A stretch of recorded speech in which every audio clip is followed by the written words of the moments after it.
Hello my friends, Rob here from buttonpressgraphics. Today I'm going to be showing you how to make this abstract jigsaw. So without further ado, let's get into it. Now when you first start with Inkscape, you are going to need to go to File, Document Properties, and make sure that you have pixels selected from the drop down and set up your width and height to whatever you would like it to be. I find a square is the perfect canvas for most things, but you might be different. But once you have got it all set up, close out of it and then make sure that you have got your align and distribute menus and your fill and stroke open in the right hand side. If you don't know where they are, come to the top toolbar. You will find your align and distribute right here, and you will find your fill and stroke right here. But once you're all set up, we can begin. We're going to start by using a square.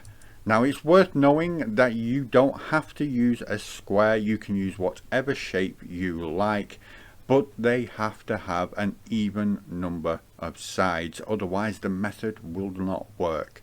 You can then create your square or whatever even numbered shape that you're choosing to work with, and then we are going to drop the opacity in half, convert to a path, which is right there. So once you've got a square created, we are now going to follow a simple method. Whatever you take or add to one side, it will be taken or added retrospectively to the other. So if I was to take a little square like this, and I was to take that intersecting piece out from this side, I will then click and drag it over here to the opposite side. And then I will do the same with top to bottom. So with that said, I will show you exactly what I mean. Now I want to curve one of the edges, but I'm going from right to left. That is what I'm going to keep in mind when I draw my next shape. I'm going to come over to the Bezier tool, which is this little pen on the left hand side, and then I am not going to go any further up than halfway for this cube. Now as you can see, the little line appears to tell me that is halfway through the cube, and then it will snap onto the outer edge signified by the little X that you can see next to my cursor. I'm going to click there, and then I'm going to bring it around 25% of the length of the bottom. So around there is about right, and then I'm going to click and hold so I can make sure the line I am creating is completely curved. You can turn snapping off for this part if you can't get the curve how you would like it, but I'm pretty happy with that. Once you've created the curve that you want, you can simply just keep clicking and bring it round to the start point to create the shape. Once the shape is created, I want you to keep it selected. Go to the select tool, press the main shape, and then come up to path, and then division. So when I click off it to deselect everything, as you can see, we have now got a separate piece cut out from the main square. Now this is the point where I am going to go from right to left. So with this selected, I am going to come across by holding Control and clicking and dragging until it snaps onto the opposite edge, and there you go. Now I want to do the same in reverse for the top of this side. So instead of going from right to left, I'm going to go from left to right. But first I want to use this shape. So I'm going to right click and go to duplicate, but normally I would just use Control Alt and D as the shortcut, and I'm going to flip it horizontally and vertically to get that shape. Now with it selected, I'm going to hold Control, click and drag up until it snaps onto the top edge, and then I'm going to let go of everything before pressing Control and holding it again and clicking and dragging along until it snaps to the corner, just like that. Now I'm going to duplicate this one more time, and then I'm going to click and drag it along to snap onto this outer edge. So now I'm going to click on that. I'm going to hold Shift, click on the main object, and then Path Difference. And as you can see, we have now got a very nice wave effect. So I'm going to take this, I'm going to duplicate, Control Alt D. I'm going to move that out of the way, and then I'm going to duplicate again, Control Alt D, and I'm going to slide this over slightly, because what I want to do is try and look at this shape here on the right hand side. So now that I've got them, I can select them both by clicking and dragging and go to Path Difference. And as you can see, I have now got the right curve that I wanted, but this edge is very straight. So for this, I'm simply going to come to the Edit Paths by Nodes. Now as you can see, there are a lot of nodes here, and I do not need them all. In fact, I say I would be able to get rid of most of these, so that is what I'm going to do. I'm going to click and drag over all these square nodes, but I'm going to keep this top one because that has the edge that I need.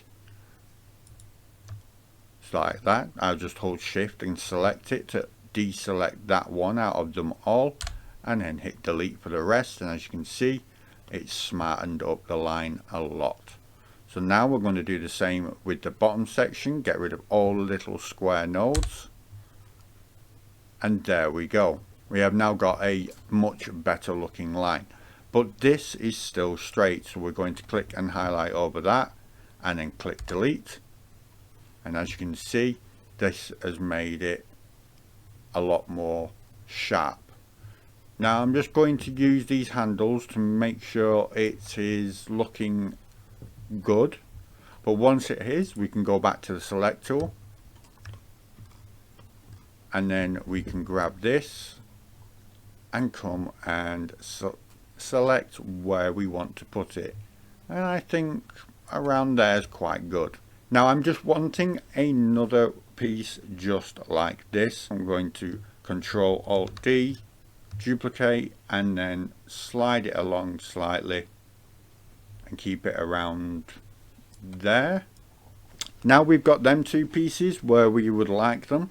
What I'm going to do is select both of them by holding Shift and clicking on both of them, and then I'm going to union them together by going to Path, Union.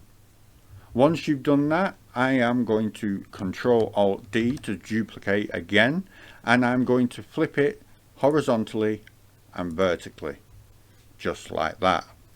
Now I'm going to hold Control and drag up until it snaps onto the top edge, and then finally I'm going to Control and drag along the top edge until I get it to a place that I'm happy with, which is round about there. I'm happy with that. Now once we have got this shape here, we can Control Alt D again, bring this one down to the bottom edge, cutting in to the main shape, and then we're going to do this one here, and we're going to do the same, Control Alt D, but we're going to drag that down to the outer edge below it, just like that. Now once that's done, it should look something like this. We're going to take these pieces in the center, we're going to union them together, so now we can take them away from the main shape by holding Shift, selecting both of them, going to Path, Difference, and as you can see, we are pretty much done. Now we just have to union all the rest together, and then Path, Union, and we have now got our complete shape. If we was to reduce the size slightly, like so, and then if we was to Control Alt D to duplicate again, we can then hold Control, slide it around, and as you can see, they fit perfectly next to each other. If we come to the fill, we can select two different colors. Now the colors that I always think complement each other quite well are red and blue, of course. You could even go further by selecting a gradient and making sure that you've got a light to dark gradient,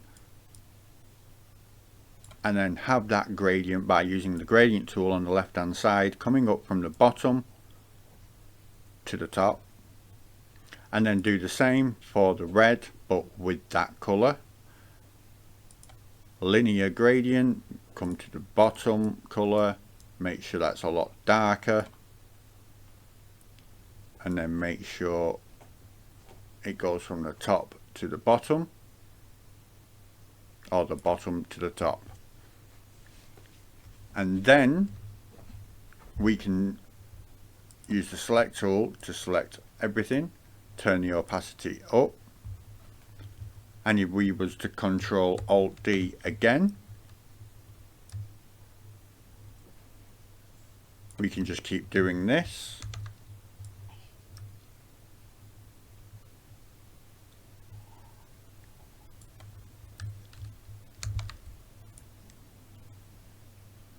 And they will always fit together. Just as simple as that. So there you have it, my friends. That's how you create an abstract jigsaw. I would love to hear back from you if you have tried this and what you thought to it, and I would love to see your end product. But until next time, my friends, I'm going to bid you all a fond farewell and see you in the next one.